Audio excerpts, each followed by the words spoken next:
নিঃস্ব অবস্থায় কি দোয়া করতে পারেন একজন মানুষ, এই দোয়াটা শিখে নেন, ইনশাআল্লাহ আপনার জীবনের সমস্ত সংকট কেটে যাবে ইনশাআল্লাহ। আমি নিজেও ওই দোয়াটা বেশি বেশি করার চেষ্টা করি। দোয়াটা হচ্ছে, মুসা আলাইহিস সালাম একটা গাছের নিচে হেলান দিয়ে বসলেন, বসে দেখলেন দুইজন মেয়ে দাঁড়িয়ে আছে দূরে, পানি নিতে পারছে না, লোকজন পানি নিয়ে যাচ্ছে, ওরা দাঁড়িয়ে আছে বেচারি। মুসা আলাইহিস সালাম গিয়ে বললেন, কি সমস্যা আপনাদের?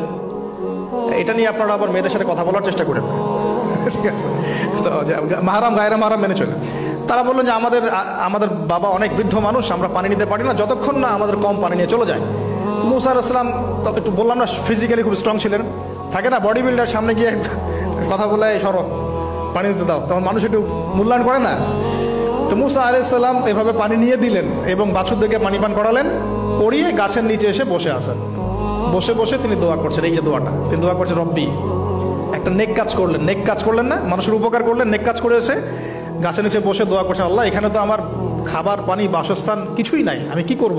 রব্বি ইন্নি লিমা আনজালতা ইলাইয়া মিন খায়রিন ফাকির, রব্বি ইন্নি লিমা আনজালতা ইলাইয়া মিন খায়রিন ফাকির। আবার বলেন, রব্বি ইন্নি লিমা আনজালতা ইলাইয়া মিন খায়রিন ফাকির। অর্থ হচ্ছে, হে আল্লাহ, তুমি তোমার পক্ষ থেকে আমার উপরে যে নেয়ামতগুলো দিবে, আমি এর জন্য ফকির হয়ে বসে আছি। আল্লাহ অর্থ বুঝে পড়বেন ভাই, নামাজ রোজা হজ জাকাত যাই করেন আল্লাহর ওয়াস্তে অর্থ বুঝে পড়বেন। অর্থ বুঝে পড়লে আপনার ইবাদতের স্বাদ পাবেন, তৃপ্তি পাবেন, আল্লাহর সাথে কানেকশন হবে, আল্লাহর নূর পাবেন, মাআরিফত পাবেন, সত্য স্বপ্নও দেখবেন তখন ইনশাআল্লাহ। তখন শুয়ে সত্য স্বপ্ন দেখবেন ইনশাআল্লাহ। আল্লাহ পাক তৌফিক দান করে দেন। এবার আল্লাহ পাকের সাহায্য নেমে আসলো, ওই দুই মেয়ের মধ্যে একজন হেঁটে হেঁটে চলে আসে। এবার এই মেয়ের হাঁটা সম্পর্কেও কোরআন কথা বলেছে, সুবহানাল্লাহ। এই মেয়ে কিভাবে হেঁটে এসেছে, এই হাঁটার বর্ণনাও কোরআন দিয়েছে। কোরআন বলেছে এই মেয়ে হেঁটে আসছে লাজুক পায়ে।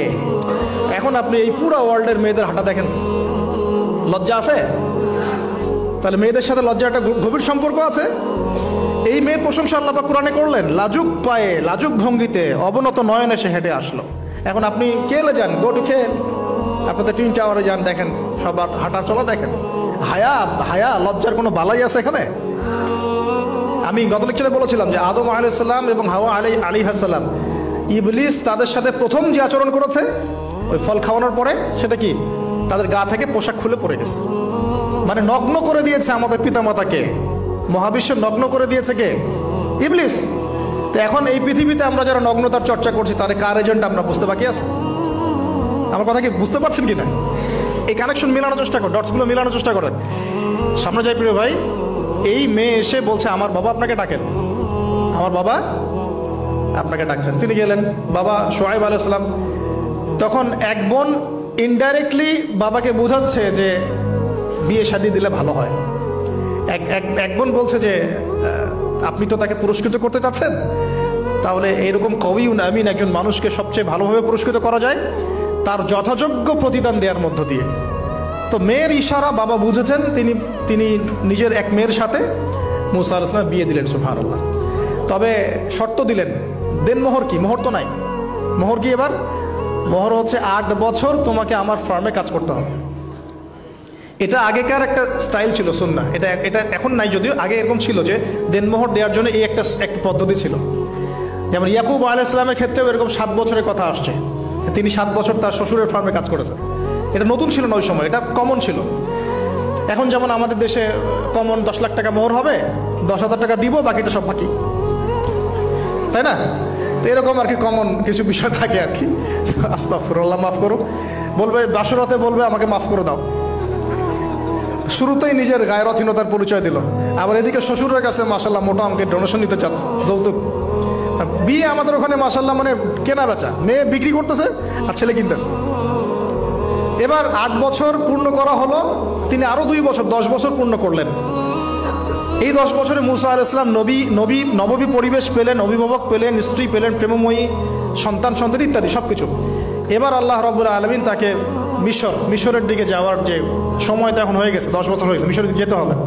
যাওয়ার পথে স্ত্রীর প্রসব বেদনা উঠেছে। তখন মুসা আলাইহিস সালাম আগুন খুঁজছেন। আগুন কি খুঁজছেন ভাই? আগুন খুঁজতে খুঁজতে তুর পাহাড়ের ওখানে গিয়ে দেখছেন যে আগুন গাছে জ্বলছে। সবুজ পাতার উপরে আগুন, তিনি অবাক। এই সময় আওয়াজ আসলো, বিসমিল্লাহির রহমানির রহিম, ইন্নী আনা রাব্বুক ফাখলা'না আলাইক ইন্নাকা বিল ওয়াদিল মুকদ্দাস তুয়া। মুসা, ইন্নানি আনা আল্লাহ লা ইলাহা ইল্লা আনা ফা'বুদনি ওয়া আকিমিস সালাতা লিযিকরি। মানে এখানে অনেকগুলো কথা আছে, সূরা তাহার মধ্যে আছে। আওয়াজ চতুর্দিক থেকে ভেসে আসলো। মহান আল্লাহ রব্বুল আলামিন তার শান অনুযায়ী, তার ইজ্জত অনুযায়ী তিনি যেভাবে কথা বলেন সেভাবে মুসা আলাইহিস সালামের সাথে কথা বললেন। আল্লাহু আকবার। বললেন, ইয়া মুসা, হে মুসা, ইন্নানি আনা আল্লাহ, নিশ্চয় আমি আল্লাহ, লা ইলাহা ইল্লা আনা, আমি ছাড়া কোনো ইলাহ নাই, ফা'বুদনি, তুমি আমার ইবাদত করো, ওয়া আকিমিস সালাতা লিযিকরি, আমার ইবাদতের জন্য সালাত কায়েম করো, আমার জিকিরের জন্য সালাত কায়েম করো, আমার স্মরণের জন্য সালাত কায়েম করো। ফাখলা'না আলাইক, তোমার জুতা খুলে ফেলো, ইন্নাকা বিল ওয়াদিল মুকদ্দাস তুয়া, তুমি তুয়া উপত্যকায় আছো, পবিত্র তুয়া উপত্যকায় আছো। আদব শেখানো হলো। এভাবে অনেক কথোপকথন হলো। নবী মুসা আলাইহিস সালাম ভয় পেয়ে গেলেন এবং আল্লাহ পাক আরো কথা বললেন, ওয়ামা তিলকা বিয়ামিনিকা ইয়া মুসা, তোমার ডান হাতে এটা কি? মুসা আলাইহিস সালাম বলছেন, ক্বালা হিয়া আসায়া আতাওয়াক্কাউ আলাইহা ওয়া আহুশু বিহা আলা গনামি ওয়া লিয়া ফিহা মাআরিব উখরা, এটা তো আমার লাঠি, এটা দিয়ে আমি ডালপালা পারি, আমার ওই যে গবাদি পশু চড়াই। আল্লাহ পাক বলছেন যে এটা ছুঁড়ে মারো, আলকিহা ইয়া মুসা, এটা ছুঁড়ে মারো। ফালকাহা, তিনি ছুঁড়ে মারলেন, ফাইদা হিয়া হাইয়াতুন তাসা, এবং এটা ছোটাছুটি শুরু করলো, বড় একটা সাপ হয়ে গেল। সুবহানাল্লাহ। এগুলো কোনো গাল গল্প নয়, এগুলো আল্লাহ রাব্বুল আলামিনের মুজিজা, মুজিজাতুল কুবরা, এটা বড় মুজিজা। তিনি পিছনের দিকে দৌড়ানো শুরু করলেন সাপ দেখে, খাইফা ইয়াতারাক্কাব, মানে ভয়ে দৌড়ানো শুরু করলেন। আল্লাহ পাক বলছেন, লা ইয়াখাফু লাদাইনাল মুরসালিন, আমার কাছে রসুলগণ ভয় পায় না, তুমি ভয় পেও না, তুমি ওটাকে ধরো পিছন থেকে, সেটা আবার লাঠি হয়ে যাবে। পিছন থেকে হাত দেওয়া হলো, লাঠি হয়ে গেল। সুবহানাল্লাহ। এবার বলছে যে তুমি তোমার বগলের নিচে হাত ঢুকাও। মুসা আলাইহিস সালাম বগলে হাত ঢুকালেন, বের করলেন, হাত থেকে টর্চ লাইটের মতো আলো বের হওয়া শুরু। এটা দ্বিতীয় নিদর্শন। কেন দেয়া হলো নিদর্শন?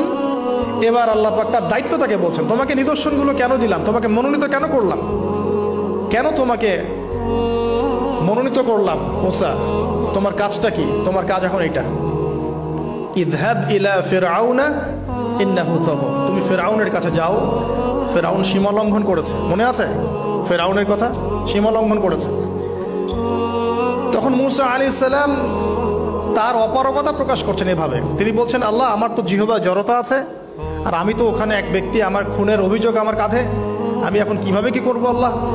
তখন আল্লাহ রাব্বুল আলামিন বলছেন, এই দোয়াটা করো।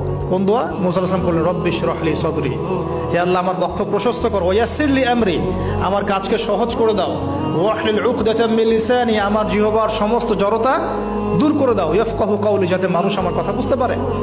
আর আমার সাথে আমার পরিবারের মধ্যে থেকে ওয়াজআলনি ওয়াজিরাম মিন আহলি, আমার পরিবারের মধ্যে একজন ওজির আমাকে দাও, সাথী।